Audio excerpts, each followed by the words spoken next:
Good morning, students. How are you?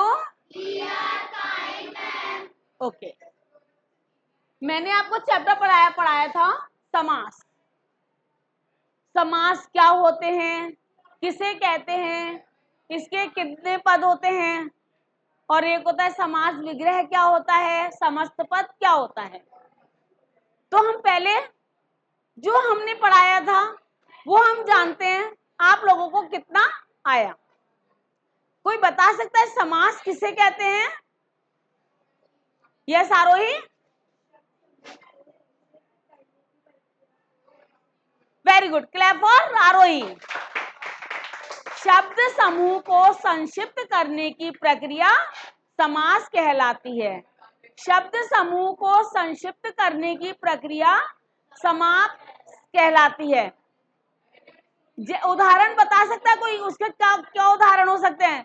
शब्द समूह को संक्षिप्त करना, शब्द समूह बताएंगे और फिर उसको संक्षिप्त करना, बताइए।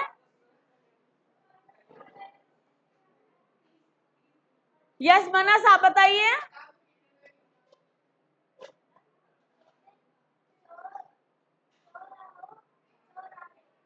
चार राहों का समूह, वेरी गुड। ने और बताइए, जैसे से बताया, चार राहों का समूह, तो हम इसको क्या बोल देते हैं? चौराहा। और बताइए गुणित, राजा का महल। यस वेरी गुड, राजा का महल हमने लिख दिया राज महल, वेरी गुड। अच्छा बैठिए, हमने पढ़ा समस्त पद। समस्त पद क्या होते हैं? समस्त पद किसे कहते हैं?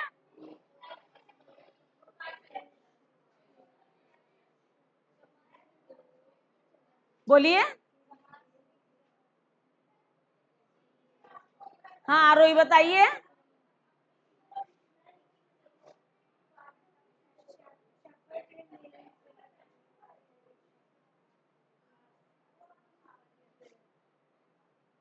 शब्द समूह, शब्द समूह को ही तो कहेंगे समस्त पद, जिसमें उत्तर पद और पूर्व पद दोनों मिले हुए होते हैं। अच्छा,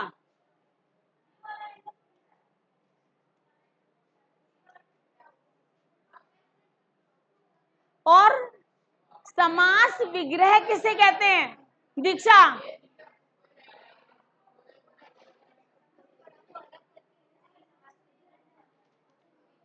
समस्त पद को अलग करके लिखने की प्रक्रिया क्या कहलाती है? समास विग्रह कहलाती है। कौन से पद होते हैं समास में? कौन कौन से दो पद होते हैं? पूर्व पद और उत्तर पद। अच्छा, समास के कितने भेद होते हैं? कौन कौन से? बोलिए।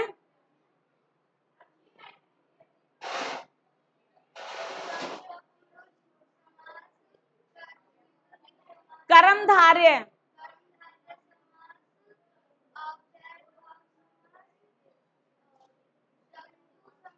द्वंद्व, हाँ,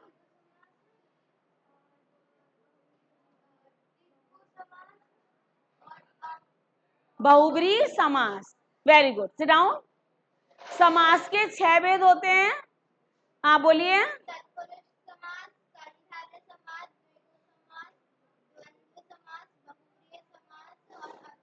अव्ययी भाव समास। हमने उस दिन कौन सा समास पढ़ा था? तत्पुरुष समास में इसकी पहचान क्या होती है? कौन सा पद प्रधान होता है इसमें? वो प्रधान होता है। और इसमें कौन किसका प्रयोग किया जाता है? कारक परिसर्ग, कारक के चिन्हों का प्रयोग किया जाता है। नेक्स्ट, आज हम पढ़ेंगे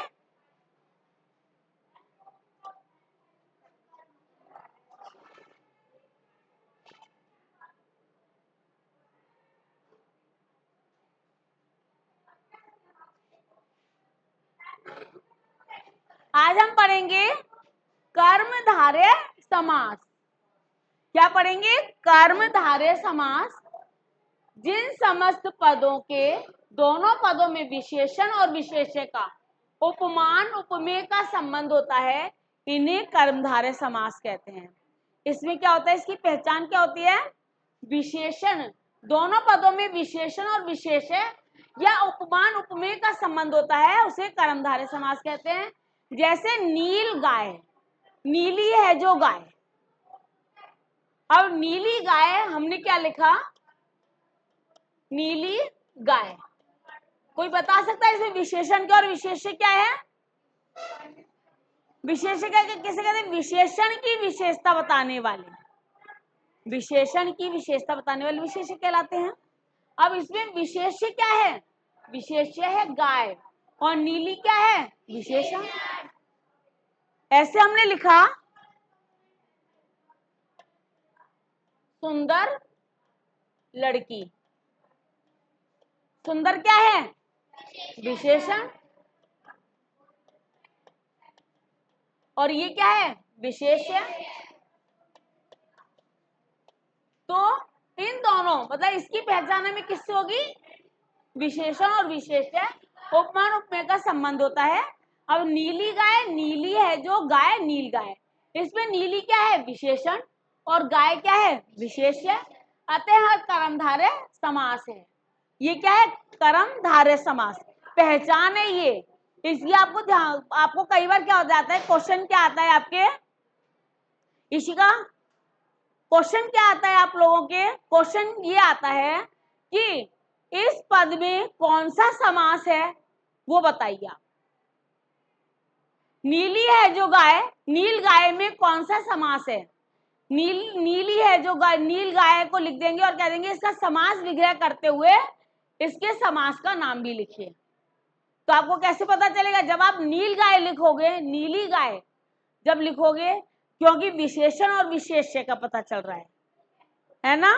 उपमान उपमेय है तो उसका पता चल रहा है, तो हमें क्या पता लग जाएगा? ये कौन सा समास है? कर्मधारय समास। अब कमल नैन, कमल के समान नैन। यहाँ नैन की तुलना कमल से की गई है। नैन उपमेय जिसकी तुलना की जाए और कमल उपमान जिसकी तुलना की जाए। अतः ये कर्मधारय समास है। कर्मधारय समास क्या है? जिसमें विशेषण या विशेष्य, उपमान उपमेय का संबंध होता है, तो वो क्या होते हैं? कर्मधारय समास की पहचान होती है। हर समास की एक अपनी अपनी पहचान होती है। तत्पुरुष समास की क्या पहचान बताइए? तत्पुरुष समास की क्या पहचान? कारक परिसर्ग।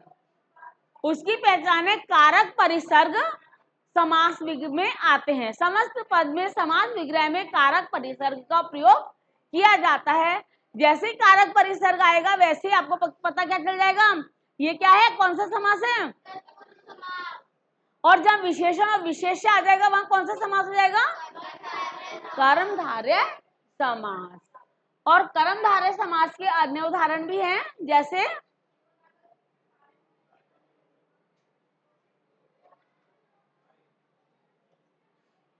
महाराज, महान है जो राजा। समस्त पद क्या है? महाराज और समास विग्रह करके क्या लिखा? महान है जो राजा। नीलकमल, नीला है जो कमल। पीतांबर, पीला है जिसका अंबर। चरण कमल, चरण के समान कमल। चंद्रमुख, चंद्र के समान मुख। स्त्रीधन, स्त्री रूपी धन। वचनामृत, वचन रूपी अमृत। ये क्या हो गए? उपमेय उपमान और ये विशेषण विशेष्य।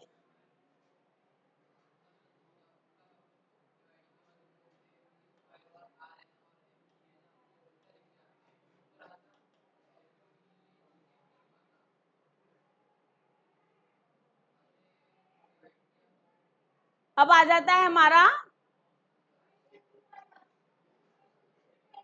द्विगु समास। आपको आया समझ में? तत्पुरुष समास की पहचान क्या हुई?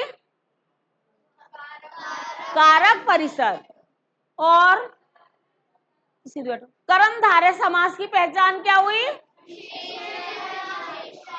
विशेषण और विशेष्य उपमान उपमेय प्रधान होते हैं। अब आता है हमारा द्विगु समास, जिस शब्द का पहला पद क्या होता है? संख्यावाची।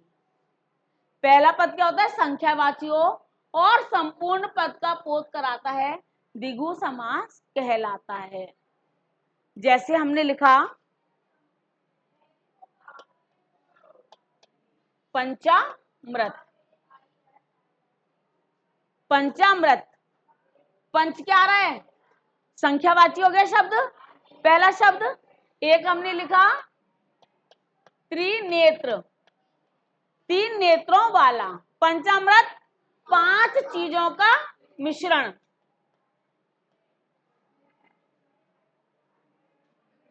पांच वस्तुओं, पांच चीजों का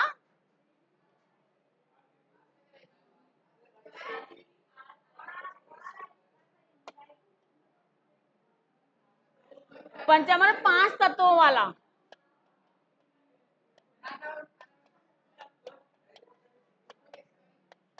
त्रिनेत्र, तीन नेत्र वाला। किसके हैं?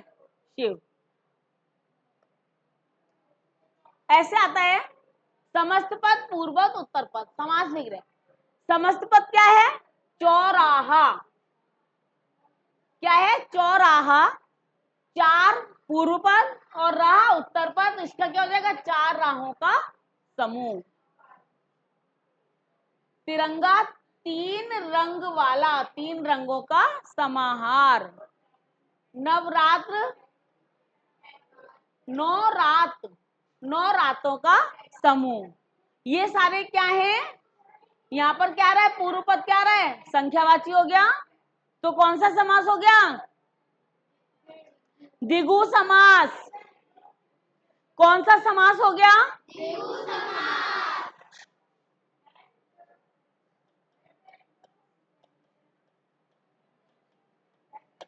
द्विगु समास।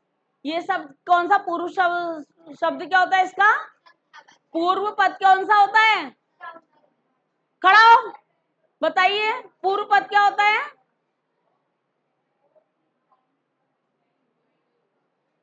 पूर्व पद कौन सा होता है उसका? बताइए आप। संख्यावाची। पूर्व पद क्या होता है? संख्यावाची।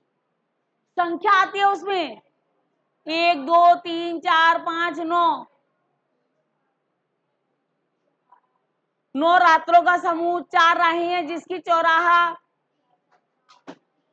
पंचतंत्र, चारपाई।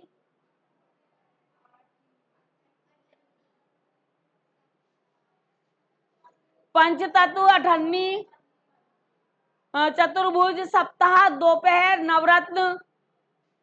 ये सब क्या है? कौन सा समास है ये? द्विगु समास। तीन समास पढ़े हमने। कौन कौन से समास पढ़े?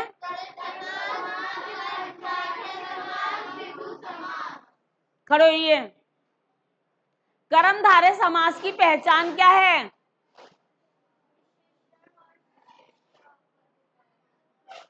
विशेषण और विशेष्य और उपमान उपमेय पद होते हैं। Sit down, stand up, Agrima. द्विगु समास की क्या पहचान होती है? प्रथम पद संख्यावाची होता है। इसमें प्रथम पद संख्यावाची होता है, पूर्व पद में तो संख्यावाची होता है। खड़े होइए। तत्पुरुष समास की क्या पहचान होती है?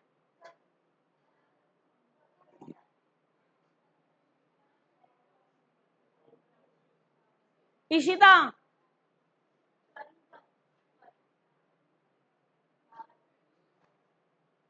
तत्पुरुष समास की क्या पहचान होती है?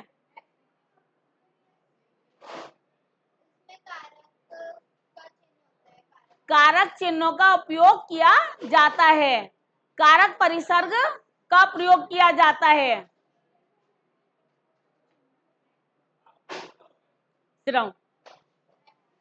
अब आता है हमारा द्वंद्व समास। कौन सा आता है? द्वंद्व समास। अभी हमने 3 समास कौन कौन से पढ़े?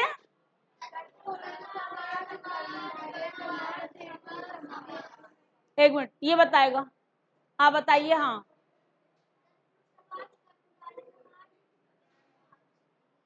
से समास। Sit down. अब हम पढ़ाते हैं द्वंद्व समास। जिन समस्त पदों में दोनों पद प्रधान हो, दोनों ही पद, पूर्व पद और उत्तर पद, दोनों पद प्रधान होते हैं, उनके विग्रह में और अथवा या लगता हो, इन्हें द्वंद्व समास कहते हैं। जैसे माता पिता। और इसमें कौन से चिन्ह का प्रयोग किया जाता है? ये वाले योजक चिन्ह। योजक चिन्ह का प्रयोग किया जाता है। कौन से चिन्ह का प्रयोग किया जाता है? योजक चिन्ह का प्रयोग किया जाता है। जैसे माता पिता, माता पूर्व पद और उत्तर पद क्या है? पिता। दोनों पद प्रधान हो गए, क्या हो गया? माता और पिता। भाई और बहन, इधर या उधर। देखो हमने लिखा, क्या हो जाएगा? इधर या उधर। और क्या लिखा? माता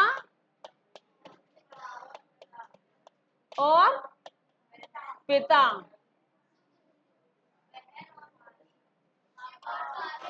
बहन और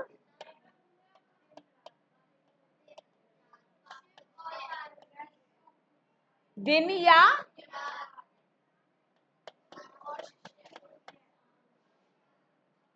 राम अथवा श्याम।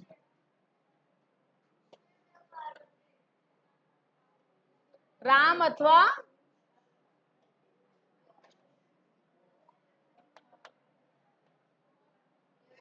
पति और पत्नी। इस तरीके से गुरु और शिष्य, ये सारे पद क्या, इशारा क्या है? द्वंद्व समास।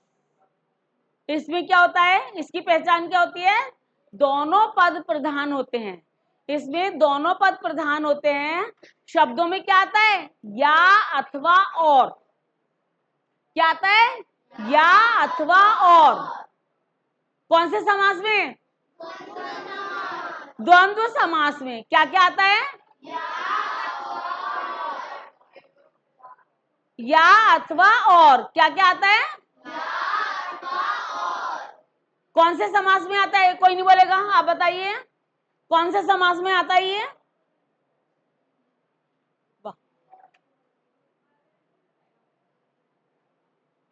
हाँ, कौन से समास में आता है ये? द्वंद्व समास में। कौन से समास में आता है? द्वंद्व समास में। माता पिता क्या हो जाएगा इसका? समास विग्रह क्या होगा इसका? माता और पिता। इधर उधर में क्या आएगा? इधर उधर का समास विग्रह क्या होगा? इधर और उधर, उधर, इधर या उधर। Sit down. समस्त पद द्वंद्व समास के अन्य उदाहरण है, उसे देखेंगे आप। समस्त पद और समास विग्रह। पाप पुण्य, पाप और पुण्य। सुख दुख, सुख और दुख। दिन रात, दिन और रात।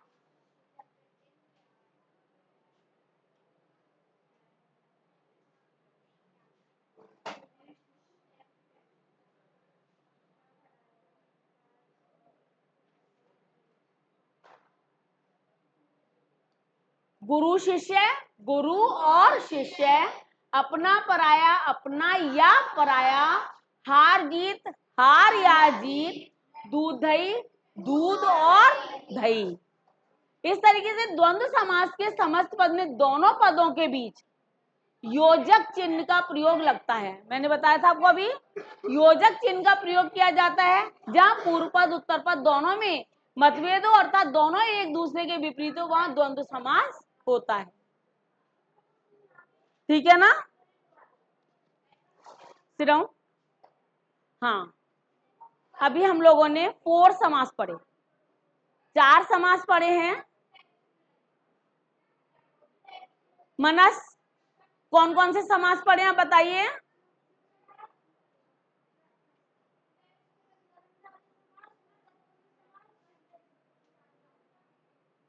आप बोलिए।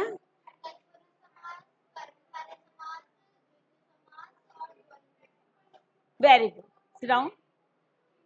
तत्पुरुष समास, कर्मधारय समास, द्विगु समास और द्वंद्व समास।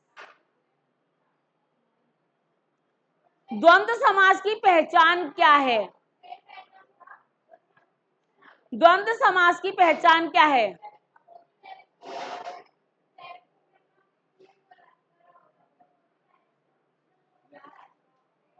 या अथवा और इसमें क्या होते हैं? दोनों पद प्रधान होते हैं और बीच में योजक चिन्ह का निशान आता है, चिन्ह होता है। Sit down. अब आता है हमारा बहुव्रीहि समास।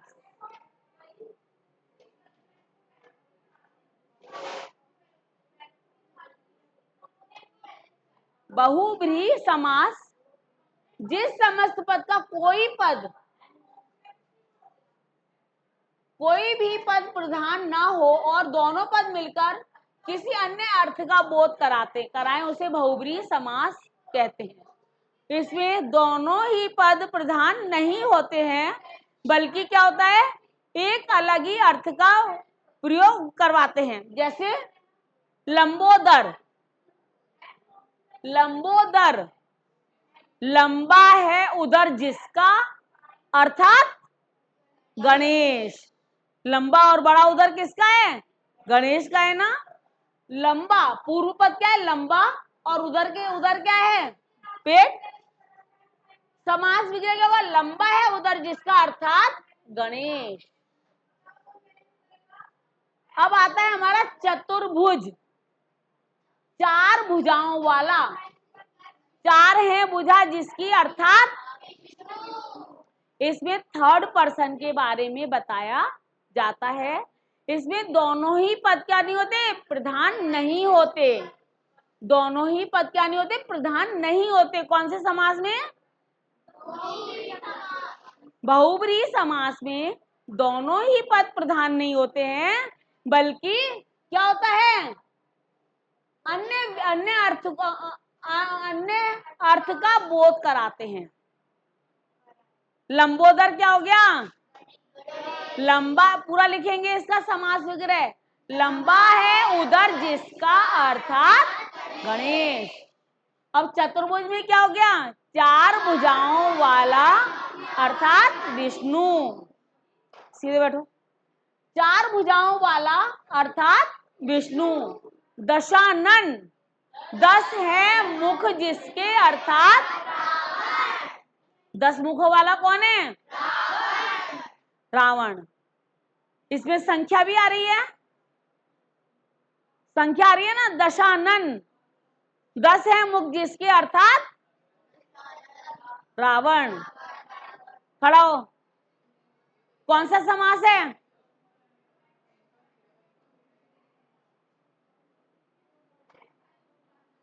आप बताइए कौन से समास है ये? बहुव्रीहि समास। इसमें क्या होता है? दोनों ही पद प्रधान नहीं होते हैं। अब यहाँ दोनों पद प्रधान नहीं है, बल्कि दोनों पदों के माध्यम से किसी अन्य अर्थ का बोध करा रहे हैं, अतः ये बहुव्रीहि समास है। क्या है ये? बहुव्रीहि समास है। बहुव्रीहि समास में दोनों ही पद प्रधान नहीं होते, अन्य अर्थ का बोध कराते हैं, वो क्या होते हैं? बहुव्रीहि समास। अब कहते हैं हम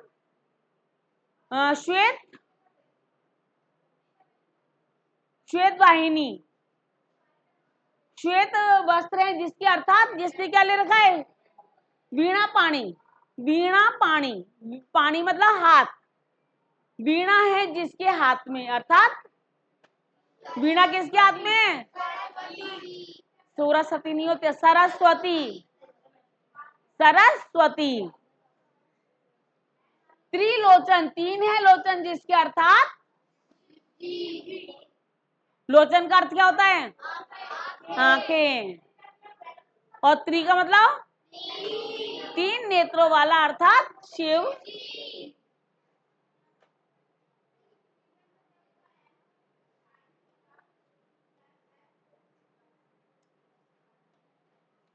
नीलकंठ, नीला है कंठ जिसका अर्थात शिव। चक्रपाणी, चक्र है हाथ में जिसके? कृष्ण। चक्र किसके हाथ में है? वीणा पाणी, वीणा है जिसके हाथ में अर्थात सरस्वती। त्रिलोचन, 3 है लोचन जिसके अर्थात शिवजी। अब है गजानन, गज के समान आनन है जिसका अर्थात गणेश। पंकज, कीचड़ में जो उत्पन्न होता है, पंक मतलब कीचड़, कीचड़ में उत्पन्न होने वाला अर्थात कमल। प्रधानमंत्री, मंत्रियों में जो प्रधान है, पद विशेष।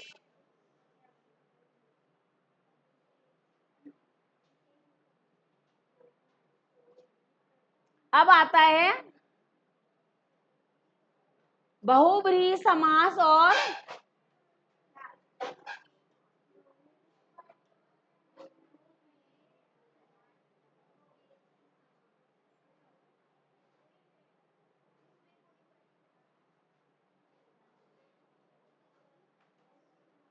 बहुब्रीहि समास और कर्मधारय समास में अंतर। बहुब्रीहि समास और कर्मधारय समास में अंतर। बहुब्रीहि कर्मधारय समास में पूर्व पद उत्तर पद में विशेषण विशेष्य या उपमान उपमेय का संबंध होता है, जबकि बहुब्रीहि समास में दोनों पद मिलकर किसी तीसरे पद की ओर संकेत करते हैं। ये दोनों आपका कर्मधारय समास में क्या होता है? पूर्व पद और उत्तर पद, विशेषण विशेष्य, उपमान उपमेय का संबंध होता है, जबकि समस्त पद में बहुब्रीहि समास में क्या होता है? दोनों पद मिलकर किसी तीसरे पद की ओर संकेत करते हैं। समस्त पद का समास विग्रह करने से कर्मधारय और बहुब्रीहि में अंतर स्पष्ट हो जाता है, जैसे कमल नयन, कमल जैसे नयन कर्मधारय समास। कमल जैसे नैनों वाले, देखो दोनों शब्द सेम दिख रहे हैं ना। कमल नयन, कमल जैसे नैन, कमल नयन कर्मधारय समास हो गया। आंखों की विशेषता बता रहे हैं ना, आंख क्या हो गई? विशेष्य, और कमल, अब कमल जैसे नैनों वाले अर्थात कृष्ण।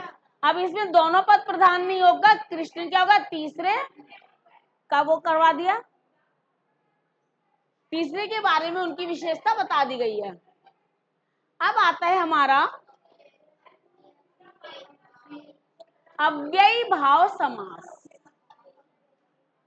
अव्ययी भाव समास जिस समस्त पद का पहला पद या पूर्व पद अव्यय हो उसे अव्ययी भाव समास कहते हैं। जैसे प्रतिदिन, प्रति पूर्व पद और दिन प्रत्येक दिन।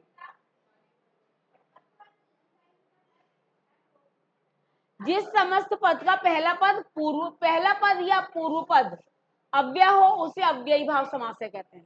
पहला पद क्या होता है? अव्यय।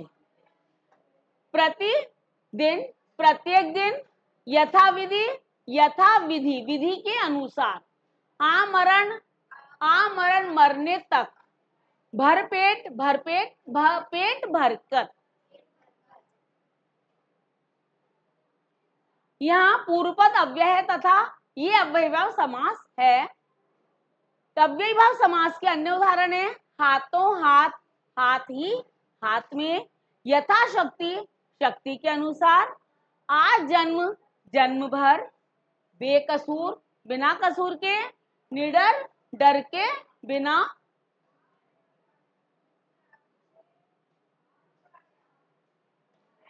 अब देखेंगे दो या दो से अधिक शब्दों को मिलकर संक्षिप्त करने की प्रक्रिया क्या कहलाती है? दो या दो से अधिक शब्दों को शब्दों को मिलाकर संक्षिप्त करने की प्रक्रिया क्या कहलाती है? मयंक, क्या कहलाती है?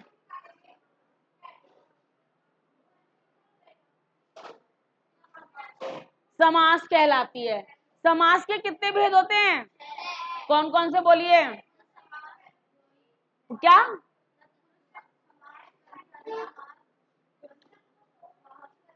द्वंद्व समास, हाँ वेरी गुड।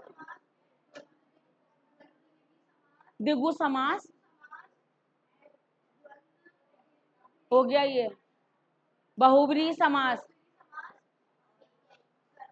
अव्ययी भाव समास। दीक्षा, समास के कितने भेद होते हैं, नाम बताइए।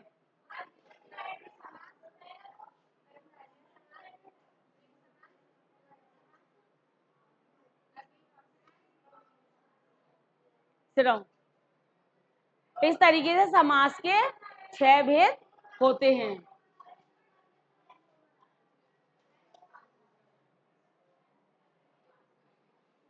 अब आता है अव्ययी भाव समास। बहुब्रीहि समास और कर्मधारय समास में समास विग्रह करने पर अंतर स्पष्ट हो जाता है। ये हमारा चैप्टर हो गया कंप्लीट।